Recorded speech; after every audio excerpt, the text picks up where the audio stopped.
down at the paper Dominic handed you. The vigil is operating out of the estate of some powerful noble from the capital named Deslin. The whole property is heavily guarded, but Dominic somehow discovered a secret tunnel into the vault underneath the Deslin estate through the west wall of the new market. Under the cover of night, you search out the secret entrance and head into the tunnels.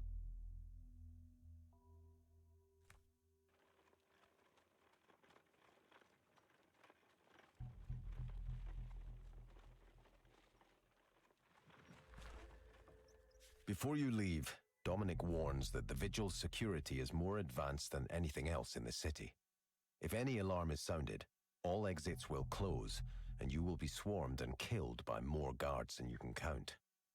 Your only hope is to infiltrate the vigil's vault in secret, and make sure that any guard alerted to your presence does not get the chance to raise the alarm. At the end of the tunnel, you prepare to open the door and silence all opposition on the way to the vault's secret libraries.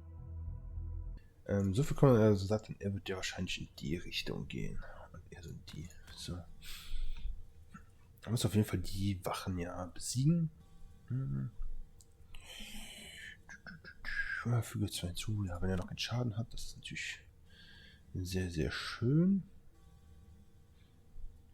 Ja, der wird ja wahrscheinlich da sich hinbewegen. Ne? Könnte ich das eigentlich auch so machen. So, sie hier. Kann ich ja Feuerball und Aether, kann ich mich irgendwo hier so hinbewegen, oder? Ja. Gut. Ja, 3 Schaden. Warte, was machst du? 3 Bewegungen. 1, 2, 3. Alles klar. Puh. Aber direkt jetzt mal am Anfang richtig viel Damage kassiert. So, du wirst da lang gehen. Du gehst jetzt bitte da lang. Nice. Dann haben wir das doch schon mal zumindest richtig erkannt. So.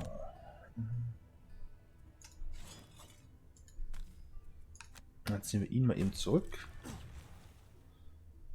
Hier in die Falle.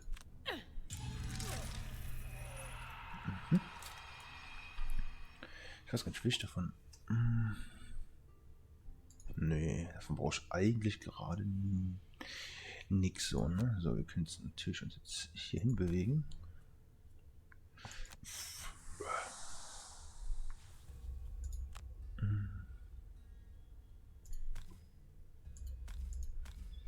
So, wenn er dran ist, 1, 2, gut. Er ist ja noch nicht in der Türnähe. Der Nuller ist natürlich dann wieder anders belastend. Okay, dann.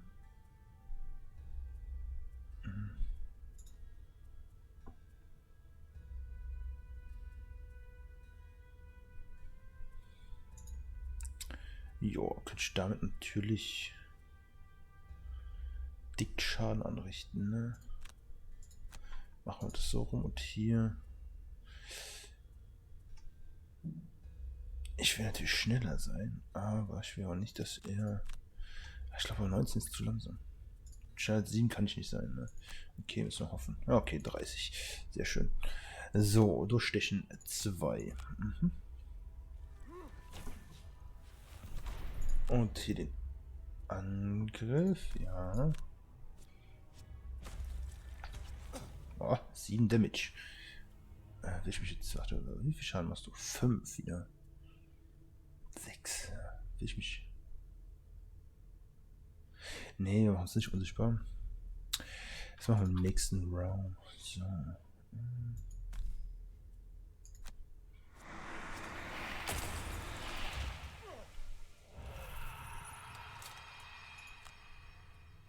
So, guck mal, hier machen wir sogar Vergeltung einfach auf uns beide. Von Reichweite 3. Heißt, wenn sie ihn angreift. Ja, wobei sie greift. Ah, doch, sie greift hier an. Okay. Boah, 7 Damage, ne? Sie hat 7 Damage. Hier sind 6, ne?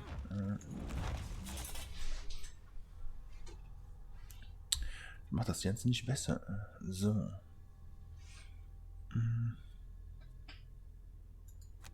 1, 2, 3, 4, 5. Ja, komm, kann ich mich damit unsichtbar machen.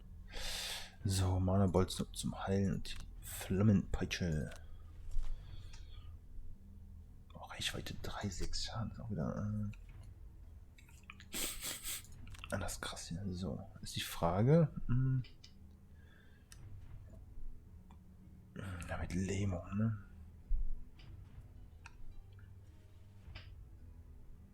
Ich meine, er kriegt eh 2 Damage, wenn er dran ist. Komm, greife ich ihn jetzt an. Okay, ich bin sogar besiegt. Nice.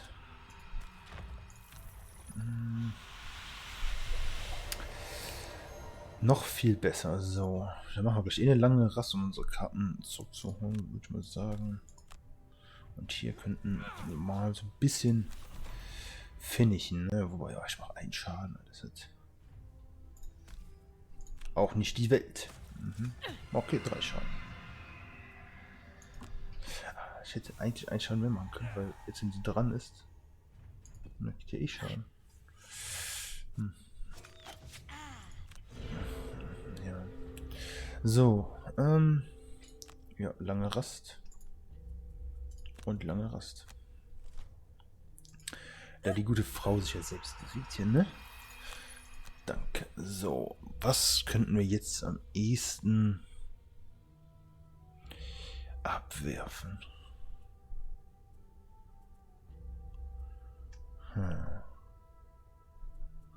Bewegungstechnik. Brauche ich die frische Beute auf jeden Fall noch. Ja, komm, machen wir den Jäger weg. Ist okay. Haben wir jetzt auch einmal die Kette. Die ist natürlich auch mega praktisch noch. So, und hier. Ja, mit Flammen gehüllt. Kann weg. So, zuwenden. So. Ach, guck mal. Fall ist ganz schön aktiv.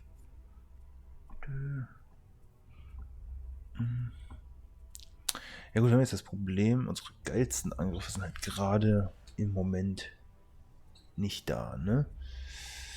1, 2, 3, also gut. Inferno, und damit da gehen wir rein. Machen wir guten Inferno-Schaden. Und hier. Wobei andersrum. Lohnt es sich. Naja, lohnt sich gar nicht, jetzt schon die Karten wieder zu holen.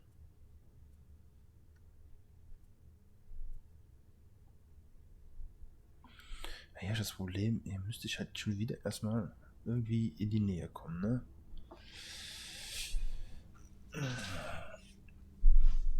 Bevor ich überhaupt irgendwas machen kann. Gut, hier 1, 2, 3, 4, 5. Und da brauchen wir noch irgendeinen guten Angriff. Komm, wir nehmen den hier. Und zack, zuwenden. So, dann gehen wir da jetzt erstmal rein. What in the... A guard moving barrels jumps up in surprise. Intruders! Sound the alarm. Release the hounds. Power the golems. The vigil will stand tall. So, wobei... Wir stellen uns hier hin. Dann, zack. Wir sind bei 1 Schaden. Sind wir bei 2 Schaden, sind wir bei 4 Schaden mit Vorteil. Angriff.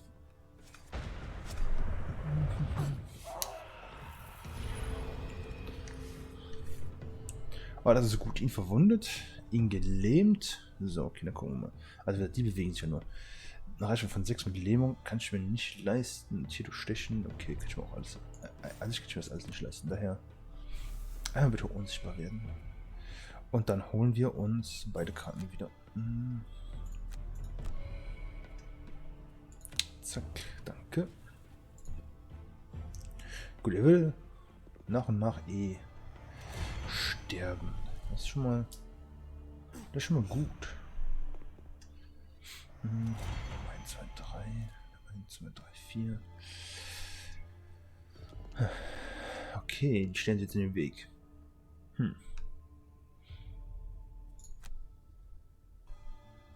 Das ist ja gelähmt, ne? 1, 2, 3, 4, 5. Die Reichweite habe ich. Angriff.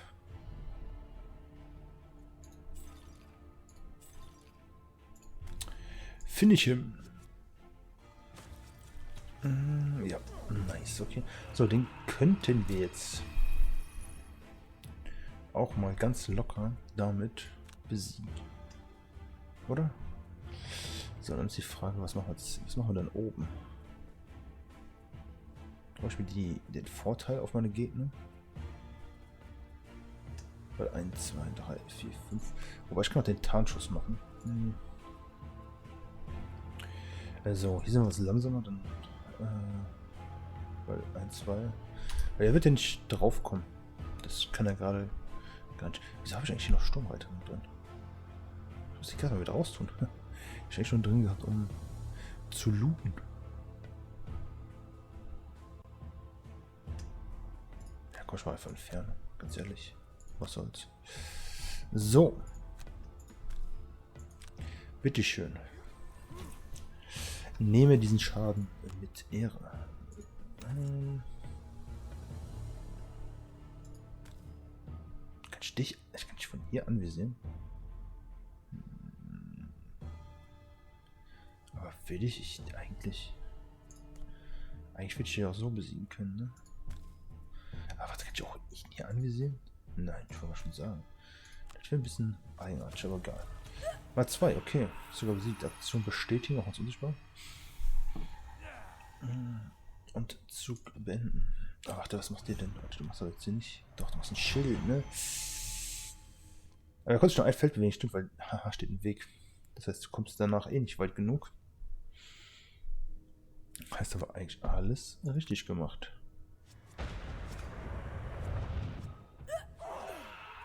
Nice. Wir haben auch alles besiegt.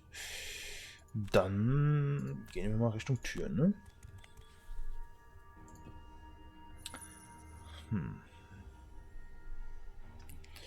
So, Bewegung. Was haben wir denn hier? Nur 3, ne?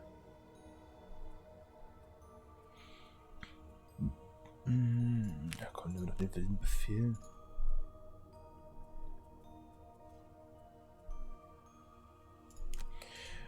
Ja, nehmen wir den Mana-Bolzen, komm.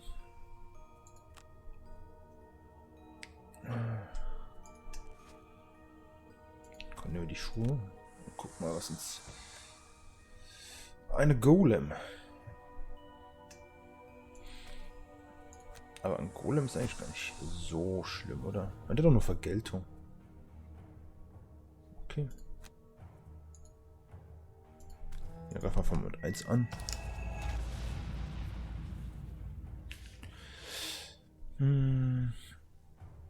Ja, komm. Nehmen wir uns so ein Ohrring. Mega-Item hier. 3 Leben, 2 Karten zurückbekommen. Karten noch refreshen sich. Ne? So, was nehmen wir denn jetzt hier? Den frischen Äther und Mana-Bolzen. Okay, zu beenden. Okay, dann haben wir die erste Kiste aufgemacht. Ach, jetzt ist da eine neue Wache, ne? Aber der bewegt sich ja noch nicht.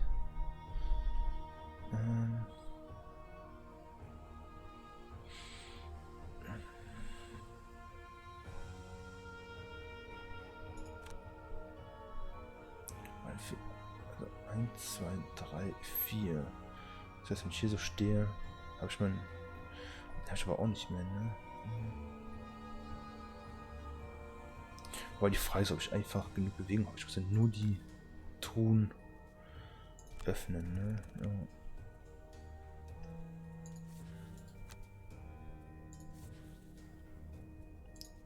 So, mal gucken hier. 5er Bewegung. Und was nehmen wir noch? Hier was mit hoher Reichweite, damit ich ihn rein theoretisch jetzt ziehen kann. Ui. Dann...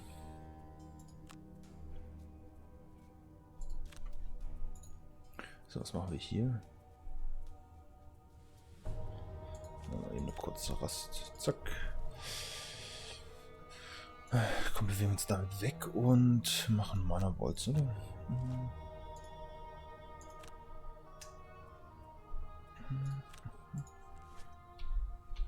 So. Reicht das denn schon, um an die Truhe zu kommen? Ja. Perfekt. Hier, wir greifen den einfach mal an. Okay, haben wir die Quest geschafft.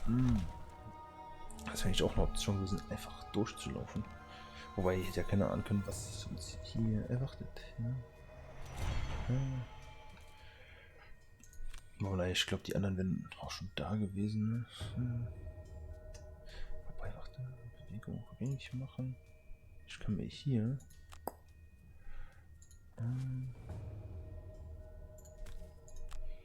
Zack, 2 holen. Aktion.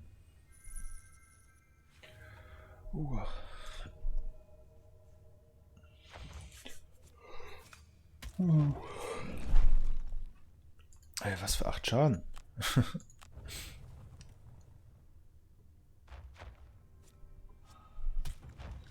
12 Schaden, alles klar. Nee, hier.